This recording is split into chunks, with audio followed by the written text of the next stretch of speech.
ভয়ঙ্কর সেই রাত 2010 সালে যখন আমি ক্লাস 7-এ পড়তাম, তখন আমি একটা গ্রামে বাস করতাম যার নাম ছিল কানাইঘাট।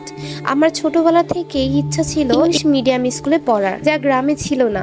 গ্রামের প্রাথমিক বিদ্যালয়ে ক্লাস 5 পর্যন্ত পড়েছি। এরপর একদিন আমি শহরে একটা স্কুলে পরীক্ষা দিই এবং আমি পাশ করেও যাই। প্রতিদিন গ্রাম থেকে শহরের স্কুলে আসা যাওয়া করাটা আমার জন্য সম্ভব ছিল না, তাই বাবা স্কুলের পাশেই একটা বাসা ভাড়া নেন। আমি, আমার মা, বাবা আর ছোট ভাই রওনা হলো। তো আমাদের পৌঁছাতে বেশ দেরি হয়ে যায়, তাই আমরা ঘুমিয়ে যাই। পুরাতন বাসা ছিল, দেখতেও বেশ ভয়ানক হলেও আমার কাছে বেশি একটা ভয় লাগেনি। তো যাই হোক, বেশ কয়েকদিন ভালোই কাটলো আমাদের। স্কুলের নতুন বন্ধু হলো। হঠাৎই আমার এক বন্ধু এসে বলল, তোমরা যে বাসাটায় থাকো ওখান থেকে চলে যাও, নয়তো তোমাদের কপালে দুঃখ আছে। আমি ওর কথায় কানে নিলাম না।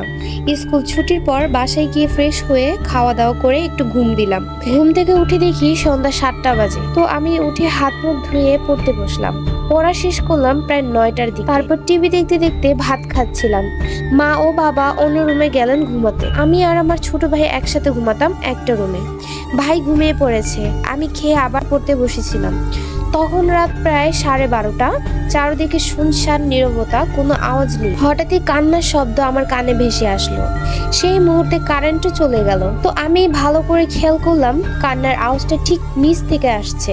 ওই মুহূর্তে নিচে গিয়ে যা দেখলাম সেটা আজও আমার মনে পড়লে গায়ের লোম খাড়া হয়ে যায়। তো যাই হোক, আমি মা বাবাকে না ডাক দিয়ে দেখতে গেলাম একাই যে কে কান্না করছে। হাতে মোমবাতি জ্বালিয়ে আস্তে আস্তে নিচে নামি।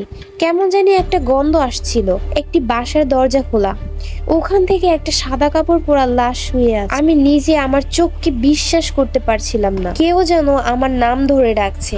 ভয়ে আমার হাত পা জমে যাচ্ছে। কি করব কিছুই বুঝতে পারতেছি না। দৌড় দিয়ে গেলাম বাসায়। গিয়ে মা বাবাকে সব খুলে বলি। এই গল্পের দ্বিতীয় পার্ট শুনতে চাইলে কমেন্ট করুন।